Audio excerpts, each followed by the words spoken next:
Yo, j'espère que ça va bien. Aujourd'hui, cette vidéo elle est un petit peu particulière parce qu'il y a une question, et cette question qui est posée, c'est comment faire pour être sauvé? Alors j'aimerais pouvoir partager ça rapidement avec vous, je ne vais pas faire trop long. Mais pour être sauvé, ça veut dire qu'il faut accepter le plan du salut de Jésus-Christ. Et il faut juste être clair avec la notion du fait que Jésus, c'est Dieu. Pourquoi? Parce que Dieu nous a créés. Et Dieu nous a tellement aimés qu'il a voulu continuer la relation qu'il espérait qu'on puisse avoir avec lui. Et l'homme a décidé de ne pas vouloir marcher avec Dieu. Il a décidé de marcher hors de Dieu. Et si on est hors de Dieu, on est donc hors de la vie. On est donc hors de la vérité. On est donc hors de la sainteté. On est donc hors des plans de Dieu.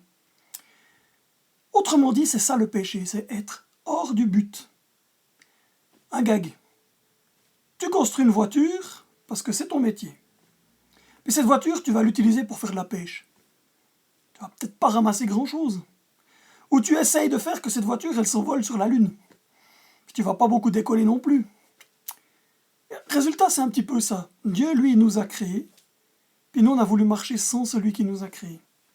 Alors la première chose pour être sauvé, c'est de reconnaître que nous sommes pécheurs. Autrement dit, qu'on n'a pas voulu de Dieu. Qu'on ne l'a pas choisi, qu'on a préféré marcher hors de lui. Ou si on ne l'a pas connu, qu'on n'a pas marché en lui. Donc on est pécheur puisqu'on a été hors du but. Et puis, si lui, il est la vie, puis qu'on marche hors de lui, ça veut dire qu'on marche dans la mort. Si lui, il est saint, si lui, il est dans le paradis, si je puis dire, ça veut dire que nous, on marche hors paradis, hors sainteté, hors vie, hors lumière. Autrement dit, on marche pour l'enfer. Oui, c'est des choses qui existent, l'enfer, le paradis. Le problème, c'est qu'il y en a un qui n'aimait pas Dieu, c'est Satan, et puis Dieu l'a chassé. Et puis lui, il aimerait que le maximum de monde ne marche plus avec Dieu, et puis le rejoigne lui. Mais ça, c'est pas ce qui est tellement de plus important. Le plus important, c'est que Dieu nous aime tellement fort que, un, il nous a créés, que deux, il veut nous permettre de fonctionner pour qu'on puisse être dans cette relation merveilleuse avec lui. Ça, c'est juste la classe. Donc, qu'est-ce qu'on peut faire pour être sauvé? Il faut croire que ce que Dieu a fait, c'est pour toi. Dieu lui-même a tellement aimé l'homme qu'il a décidé qu'il allait venir lui-même sur terre. Pourquoi? Une part de lui-même vient sur la terre pour nous montrer à quel point il nous aime, qu'il est prêt à s'abaisser à notre niveau et marcher à nos côtés pour deux raisons. La première, c'est pour dire, vous voyez, je vous comprends. C'est pour dire, mais je viens pour le plus petit et le plus faible. Et si le plus petit et le plus faible peuvent vivre avec moi, alors le plus grand peut vivre avec moi. Il n'y a donc pas de limite. Le deuxième point, c'est je viens sur Terre, puis je vais vous montrer comment on peut fonctionner entre vous et moi. C'est pour ça que Jésus, quand il était sur Terre, Jésus, ça veut dire Dieu avec nous, Dieu au milieu de nous. La délivrance, la force, c'est quand même assez énorme. Mais simplement, si on réfléchit, ça veut dire que Jésus est Dieu sur Terre, du moins une part, et il nous montre à nous humains comment on peut relationner avec Dieu le Père. Le Père? Oui, c'est un Dieu. Il a créé l'univers, il a créé les trucs, il a qu'à faire comme ça pour que tout change, ou bien comme ça pour que tout soit détruit. Et pourtant, ce Dieu-là, il vient sur Terre pour te laisser le choix, puis te dire, regarde, tu veux marcher avec moi? C'est cool, je te montre comment faire. Le problème, c'est que comme l'homme a choisi de marcher hors de Dieu, ou ne connaît pas, ou ne vit pas, il marche hors de Dieu d'office. Donc le salaire du péché, c'est la mort. Le salaire de ne pas être dans le cadre que Dieu veut, de manquer les buts de Dieu, c'est la mort, c'est l'éternité, c'est l'enfer. Puis Dieu nous aime tellement qu'il a dit, mais moi je vais payer ce prix. Ils ne peuvent pas venir vers moi. Alors qu'est-ce qui peut les ramener de la mort à la vie? C'est une vie. Et si c'est une vie, qui peut donner une vie parfaite pour pouvoir payer ce prix, pour pouvoir les racheter? Vous savez, comme quelqu'un qui a du mauvais sang en lui, alors nous on peut donner du sang, mais quelqu'un qui a un cœur qui a besoin d'être changé, un foie, un rein. Souvent, pour certains trucs, on va le prendre sur quelqu'un qui est donneur d'organes et qui est mort. Parce qu'il peut donner la vie. Ben Dieu, il a dit, c'est moi qui vais le faire. Je vais me mettre sous la forme humaine. J'abandonne mon autorité spirituelle. Je vais montrer la relation que je peux avoir avec moi-même et je vais montrer que pour vous, humains, je suis votre Père si vous m'acceptez. Et en même temps, je vais donner une vie, du sang. Je vais donner ce qui est parfait et vivant pour payer le prix de la mort. Pourquoi ? Comme ça, je vous accueille les bras grands ouverts et vous faites partie de ma famille. Dieu, il t'aime tellement qu'il a envie de t'adopter dans sa famille. Alors quoi faire pour être sauvé ? De 1, reconnaître que tu es pécheur. Reconnaître que tu as marché sans Dieu. Donc que tu es pécheur. Tu as été rebelle contre Dieu, parce que tu en avais certainement déjà entendu parler. Puis si tu ne savais pas, puis que tu n'avais jamais entendu parler, reconnaître que tu es pécheur parce que tu as marché en dehors de lui, ce qui est logique.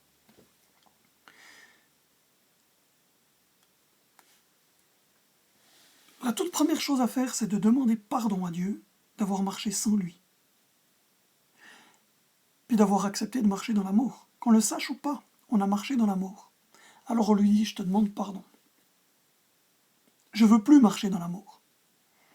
J'ai envie de goûter à la vie que tu m'as donnée. Et j'ai envie de pouvoir t'appeler papa. Je te demande pardon parce que je suis pécheur, donc je mérite la mort. Mais aujourd'hui, je veux que ça change parce que tu me tends la main. Et aujourd'hui, moi, je te donne ma vie. Pourquoi ? Parce que c'est toi qui m'as créé. Tu m'avais choisi avant la fondation du monde. Il y a tellement de choses là-dedans qui reparlent dans la Bible. Tu m'as choisi avant la fondation du monde, tu connaissais mon nom. Tu as voulu que je sois sur cette terre, peu importe le moyen. Alors je te demande pardon. Et aujourd'hui, je te donne ma vie. Aide-moi, conduis-moi. Parce que Dieu, il t'aime tel que tu es. Peu importe le bagage que tu as derrière toi. Peu importe, j'ai bien dit, peu importe. Le bagage que tu as derrière toi, Dieu, il s'en fiche. Aujourd'hui, tu lui demandes pardon parce que tu n'as pas marché avec lui. Et aujourd'hui, tu lui demandes pardon pour ton passé. C'est la toute première étape. Et demande-lui pardon sérieusement. Et crie à lui que tu veux marcher pour lui. Et que tu veux marcher dans ses voies, apprendre à le connaître. Tu verras comme il va t'accompagner. Je te garantis. Dans la Bible, c'est écrit ces choses-là de manière très forte. On va lire un passage facile. Tu le trouves si tu as ta Bible dans Jean. C'est dans ce qu'on appelle le Nouveau Testament, ou bien Nouvelle Alliance, ou Alliance complétée. Jean, c'est un des évangiles. Et puis, le chapitre 3. Et le verset 16, que bien du monde connaît, peut-être même que toi tu le connais. Car Dieu a tant aimé le monde, autrement dit, il l'a tellement aimé, Dieu, qu'il a donné son Fils unique, afin que quiconque, autrement dit que n'importe qui, croit en lui, donc en ce Fils unique, donc en Jésus, ne périsse point, mais qu'il ait la vie éternelle. Ça ne veut pas dire que tu ne vas pas mourir sur cette terre. Ça veut dire que tu t'éloignes, tu es éloigné, tu gagnes l'héritage spirituel de faire partie de la famille de Dieu pour toujours. Ça, c'est juste génial. Autrement dit, Dieu, il t'ouvre la porte de la vie. Et il t'ouvre son héritage. Celui qui croit en Dieu, enfin la suite verset 17, Dieu en effet n'a pas envoyé son Fils dans le monde pour qu'il juge le monde, mais pour que le monde soit sauvé par lui. Ça veut dire que Dieu ne vient pas te juger, il vient juste te montrer qu'il t'aime tellement qu'il a envie que tu sois sauvé, si tu l'acceptes. T'as fait les pires conneries de la planète, t'es sûr ? Mais Dieu, il en a rien à cirer. Il veut que tu lui demandes pardon, il est mort à la croix pour porter le poids de ça. Il a envie de le porter à ta place, ce poids. Il a envie de venir près de toi, puis de choper ton machin, de le mettre sur ses épaules, et puis que tu sois libéré de ton passé. Alors il y a peut-être des choses que tu vas devoir régler, mais Jésus, il a envie de le porter à ta place. Il a envie de te sauver, mon gars ou ma fille, mais grave. Il t'aime trop, il n'a pas envie.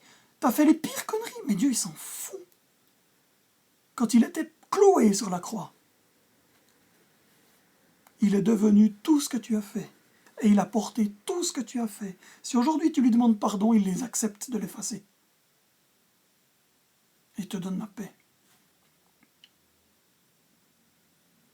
Celui qui croit en lui n'est pas jugé, mais celui qui ne croit pas est déjà jugé parce qu'il n'a pas cru au nom du Fils unique de Dieu. Tu veux croire? Pour être sauvé, c'est facile.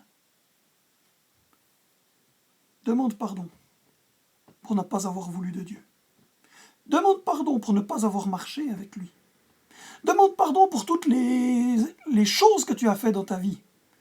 Les mauvaises pensées, les critiques, le vol, la magouille, la triche, le mensonge, d'avoir piqué, d'avoir frappé, d'avoir insulté. Peu importe, même d'avoir eu des mauvaises pensées contre quelqu'un, même si c'est pas sorti de ta bouche. Demande pardon à Dieu pour tout ce qu'il y a sur ton cœur. Tout! Libère ton cœur. Dieu, il est là, les deux grandes oreilles, puis il fait « J'écoute ta liste, mon gars !»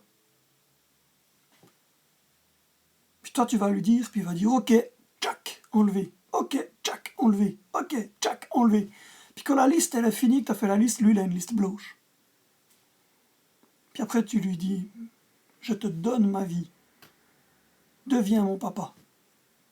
Tu es mon Dieu, j'ai envie de te servir, de t'honorer, de t'obéir, de marcher avec toi, d'apprendre à te connaître, puis de faire ta volonté. » Et là, tu vas commencer de goûter à la vie petit à petit. La lecture de la Bible, les enseignements dans l'Église, les partages avec les autres chrétiens.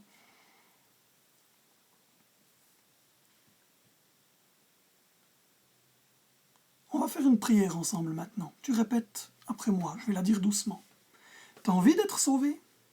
Sauvé, ça veut simplement dire accepter de donner ta vie à Dieu. Et quand tu l'as fait, tu fais partie de la famille de Dieu. Donc tu es sauvé. C'est là que tout commence. C'est là pas que tout s'arrête. Ça, c'est juste la porte d'entrée.